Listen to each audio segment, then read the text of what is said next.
শুরু হচ্ছে আজকের গল্প থেকে যাব কলমে মৌসুমী হাজরা। দেখ রিচা, এত ভাবার কিছু নেই। তুই এখন ভালো জব করিস, আমরা ভালো ছেলে দেখে তোর বিয়ে দেব। তুই সুমন্তকে ভুলে যা। কোথায় তুই আর কোথায় সুমন্ত? করে তো একটা প্রাইভেট কোম্পানিতে জব, তাও তোর জন্য একটা সময় বের করতে পারছে না। রিচা চুপ করে থাকে। মা একটানা কথাগুলো বলে রিচা রুম থেকে চলে গেলেন। মোটামুটি আজ 10 বার ফোন করা হয়েছে সুমন্তকে, একবারও ধরেনি। এমন যদিও হয় না, সুমন্ত ব্যস্ততার মাঝেও ফোন ধরে। এই কদিন যেন দুজনে ভীষণ ব্যস্ত হয়ে পড়েছে। দেখা তো হয়ই না, এখন কথাও কম হয়। আরো একবার ফোনটা হাতে নিয়ে সুমন্ত নাম্বারে ফোন করলো রিচা। আজ তো রবিবার, আজও কি সুমন্তর ছুটি নেই? একটা দিন কি দেখা করার সময় নেই ওর? সুমন্ত ফোনটা রিসিভ করতে রিচা বলল, ব্যস্ত আছো? সুমন্ত ধীর গলায় বলল, না, ঘুমোচ্ছিলাম। রিচা সুমন্তর কথা শুনেই বুঝতে পারল ওর শরীর ভালো নেই। ঠান্ডা লেগেছে নাকি? হ্যাঁ, ওই একটু। গলার আওয়াজটা তো পুরো চেঞ্জ। জ্বর আছে নাকি? হ্যাঁ, আছে একটু। তোমার একটু মানে আমার জানা আছে। যাচ্ছি আমি তোমার বাড়ি কিছুক্ষণের মধ্যে। আমি যাওয়া না অবধি তুমি কিন্তু বিছানা ছেড়ে উঠবে না। না না রিচা, তোমাকে এত কষ্ট করতে হবে না, আমি ঠিক আছি। তোমাকে এত কথা বলতে কে বলেছে? আমি যা বলবো চুপচাপ শুনবে। রিচা ফোনটা রেখে দিল। রুমের বাইরে রিচার মা সব শুনছিলেন। তিনি এবার রিচার রুমে এসে বললেন, তুই কি আমাদের কোনো কথা শুনবি না? তোকে এতবার করে বলছি ওই ছেলেটাকে ভুলে যা। কি এমন আছে ছেলেটার মধ্যে? মাথার উপর শুধু ছাদ আছে, ব্যাংক ব্যালেন্স কিচ্ছু নেই। যেটুকু ছিল তা দিয়ে দিদির বিয়ে দিয়েছে। তিনকুলে আর কেউ নেই, ছন্ন ছাড়া একটা ছেলে। রিচা মায়ের কথাগুলো কানে ঢোকালেও সেইগুলো বেশি গুরুত্ব দিল না, কারণ রিচা যদি এখন কিছু বলে তাহলে আরো ঝগড়ার সৃষ্টি হবে, আর তার যেতেও দেরি হবে। তাই চুপচাপ ব্যাগের মধ্যে তার কয়েকটা জামা কাপড় আর দরকারি কাগজপত্রের ফাইলগুলো নিয়ে নিল। রিচার মা এবার পুরো বিষয়টা লক্ষ্য করলেন, রিচার হাতটা ধরলেন, তারপর আবার তীক্ষ্ণ স্বরে বললেন, যা করছিস ভেবে চিন্তে করছিস তো? পরে কেঁদেও কুল পাবি না কিন্তু। রিচা বলল, এইটুকু জেনে রাখো, আমার যেমনই সময় আসুক আমি আর এই বাড়ি আসবো না। আমি সুমন্তকে ভালোবাসি, ও যেভাবে আছে আমিও সেইভাবেই ওর কাছে থাকবো। কয়েকবার চেষ্টা করেছিলেন রিচার মা রিচাকে আটকানোর, কিন্তু রিচা সব বাধা বিপত্তি কাটিয়ে বেরিয়ে পড়ল রাস্তায়। একটা গাড়িতে চেপে পড়ল। গন্তব্য সুমন্তর বাড়ি। একটা দীর্ঘশ্বাস ফেলল।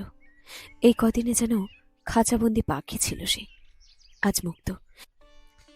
এই কদিনে নিজের মানুষদের বড় অচেনা মনে হচ্ছিল, হাঁপিয়ে উঠেছিল সবার থেকে। এবার তার একটা আশ্রয় চাই, যেখানে অন্তত শান্তিটুকু থাকবে। গাড়িতে যেতে যেতে মনে পড়ে গেল অতীতের কথাগুলো।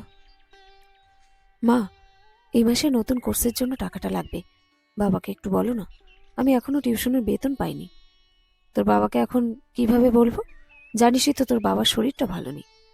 তাহলে দাদাকে বলো, তোমরাই তো বলেছিলে এই কোর্স করার জন্য যা টাকা লাগবে দেবে, কিন্তু একটা টাকাও তোমরা দাওনি। সুমন্ত প্রথম থেকেই দিয়ে আসছে। এইবারে বল সুমন্তকে দিয়ে দিতে, আমরা পরে ওকে দিয়ে দেব।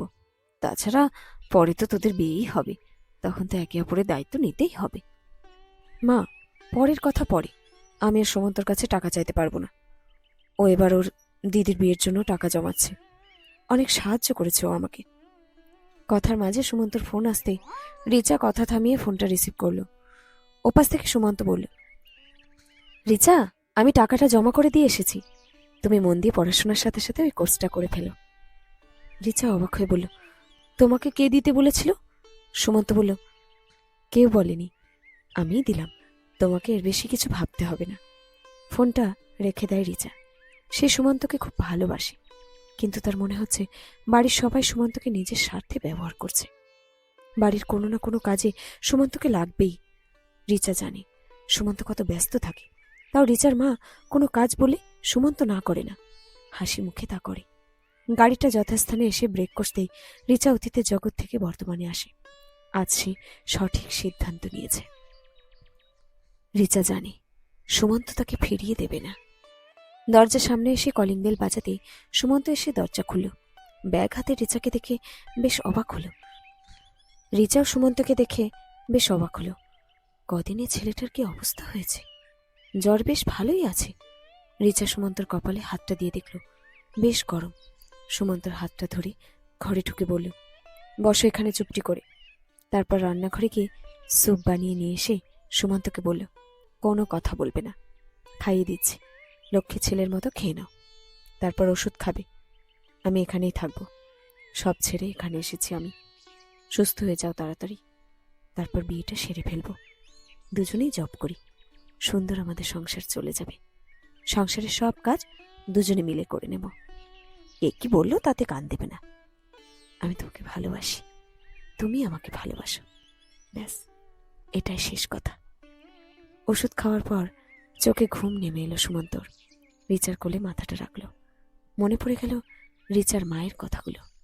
সেদিন ফোনে বলেছিল, রিচাকে ভুলে যাও, ও তোমাকে আর ভালোবাসে না, ও এখন ভালো জব করে।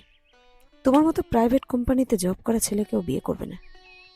ঘুম ঘুম চোখে সুমন্ত শুনতে পেল, ঘুমিয়ে যাও, আমি কোথাও যাব না তোমাকে ছেড়ে। শেষ হলো আজকের গল্প। থেকে যাব। কলমে মৌসুমী হাজরা।